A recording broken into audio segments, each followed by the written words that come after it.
everybody, welcome back to the AI Community Cast by Neo4j. I am here with Ben Lloyd Pearson, and we're going to talk a little bit about what's going on from his perspective in the world of AI today. So Ben, welcome. Yeah. You can share with our community a little bit about yourself and what you're up to these days. Yeah, so I run developer relations at a company called LinearB, and we provide software engineering intelligence to engineering leaders. So you think about how a sales leader, they often go into conversations with the board or with other members of the executive team, and they've got all sorts of data about how they make decisions and about their forecasts for the future, et cetera, et cetera. We're trying to be that for engineering leaders. Nice. To give them the insights to be more effective and keep aligned with where the business is moving. Awesome. So what are some of the things that you find are the most insightful for the software leaders?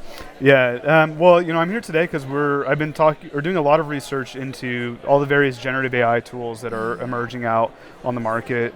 And I gave a couple of talks today, one that covered more of like how organizations measure it, so the adoption, the impact of it, and the risks that are associated with adopting these tools.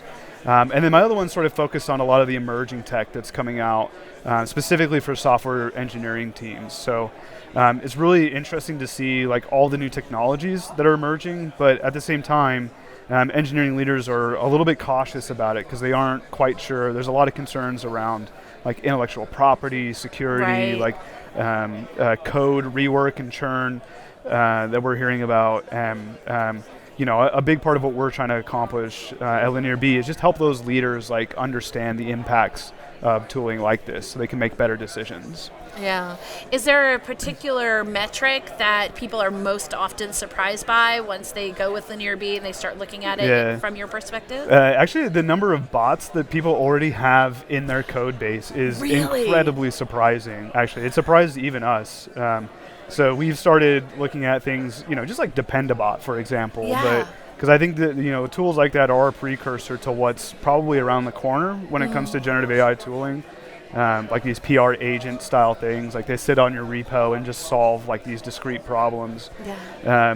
But we have some large organizations that we talk to that the outlier in this is like 3/4 of their code was generated by bots. Really? And when we asked them, like, what percent, just estimate what percent, like take a guess, like what do you think they guessed when we asked them? 10? Yeah, they had guessed about 10%. I would hope it's not more than 10 higher, at least. Higher. Oh, they must have been shocked. Yeah, and when we've looked into a lot of other companies, like somewhere around the 20 to 30% mark is actually not that uncommon for modern engineering organizations. Interesting. So. What are some of the downsides of having those really high proportions for folks? Yeah. And so one of the big things that I've been preaching here is that generative AI, it tends to be very accurate. Like it's very good at getting to an expected end state based on the input criteria that you feed into it. But it's not very precise. So it will make a lot of wrong decisions like along the way. Like a lot of the little details will be wrong. And the unfortunate reality is that humans are actually like not great at spotting errors in that environment, Right. So I think what it really comes down to is like our developers going to be equipped to handle like what potentially could be 5 to 10x more code being generated by bot-like services, and do it in a way that is going to maintain quality.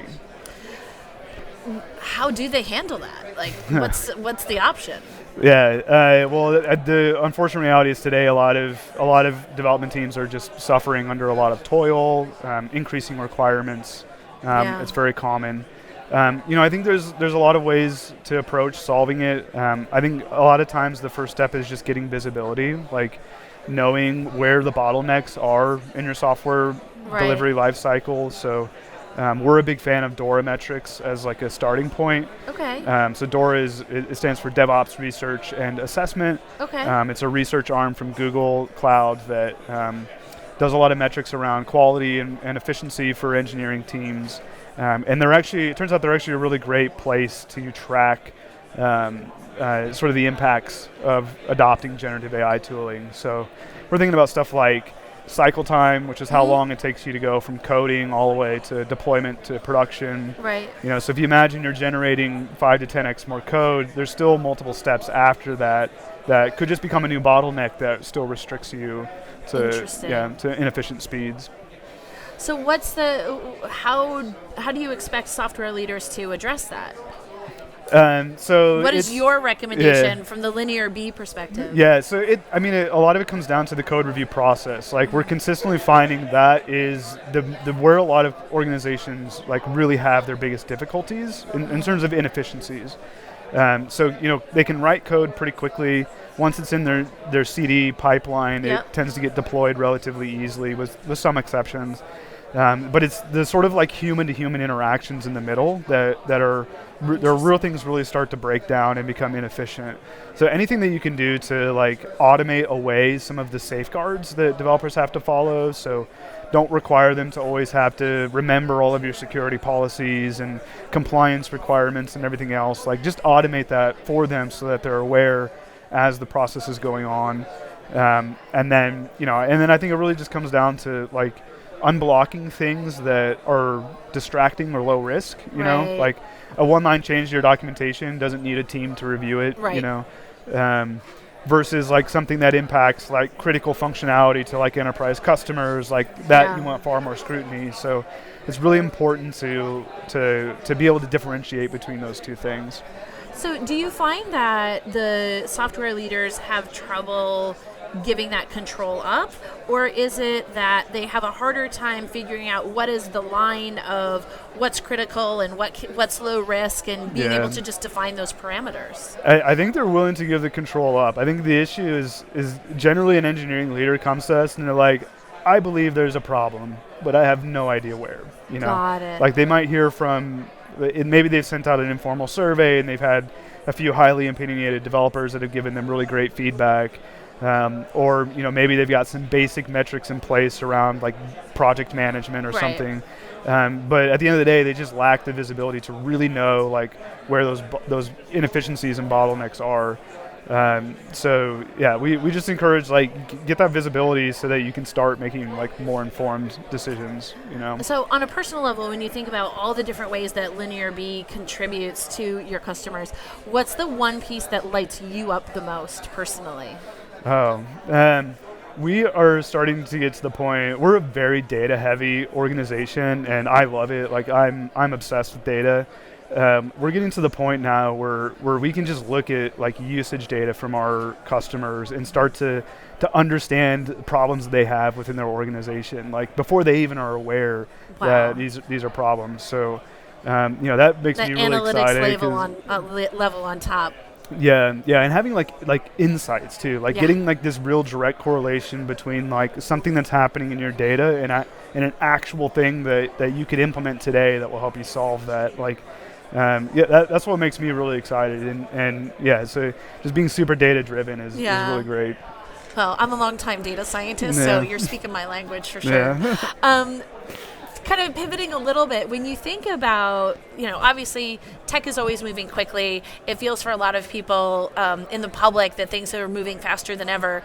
When you think about an innovation that you hope will come or you're really curious about, is there something on the horizon that has kind of, is the sparkly object in the future that you're really interested in? Yeah, so one of the big things I focus on, and one of my sessions was on PR agent or AI agent services for pull request reviews. And there's a lot of really cool demos coming out of these products. Unfortunately, they're still like pretty early in their infancy, so there's not, like I've tested a lot of them, and it's like equally exciting and also just like frustrating, like trying to explain to these models like how to do something correctly. But one of the phrases that I saw on a company that offers products in this space, and I won't call them out, but it said, "Unleash an army of junior developers on your code."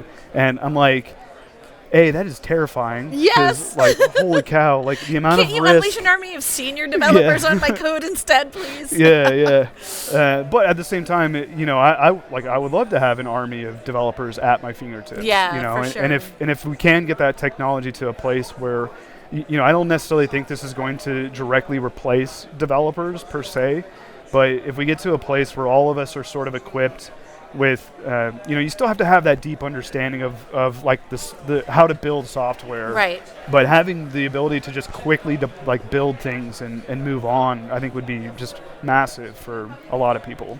Do you think that, because what it leads me to, even in working with my teenage kids who obviously love large language models, especially for homework, nothing personal. One of the things that we've spent a lot of time over the last year talking about is the discernment and how do you actually look at those outputs and understand that quality and what's working and what's not working. And so I'm just curious, in your space, is that an area of training for software developers as we're moving into this generated code? What do you think developers need to be armed with in this next phase? Like, what do they need to, where do they need to upskill in order to be effective and not let the code lead them? Yeah, well, fortunately, I think one of the first waves of tools to come out of this is one that actually helps with this, and that's all of the knowledge and skills acquisition category of tools. So ChatGPT falls under this, Copilot Chat is part of this, but actually being to effectively have a conversation with knowledge bases is a pretty incredible capability. And you always have to trust but verify kind of thing. Generally, within that context, you can get to an intermediate level understanding of a new technology or something you're learning very quickly, but you always have to kind of verify all of the details with other resources. But that's a technology that I think is very pretty well mature today, and I think anyone looking to learn technical skills, it's start doing it now, because it's been incredible for that, I think. Anything else that you want to share with folks that's on your mind? Anything else you want to talk about before you move on to the rest of the conference? Sorry, I hadn't even thought about that. All right, didn't know. All right, then we'll end with this one. What's the most interesting conversation you've had since you got to the conference? The AI Dev Summit. How are we ever going to get generative AI to comply with strict policies and compliance guidance? Because with that precision problem I brought up, somehow we've got to find ways to put in tighter guardrails that can actually identify when these AI agent actors are making mistakes, because that's going to be a big problem moving forward if we can't. Absolutely. All right, Ben, thank you so much. It was great to meet you. Yeah, Ben absolutely. Lloyd Pearson, everyone, LinearB, thank you so much for being with us, and we'll see you all soon. All right, thank you.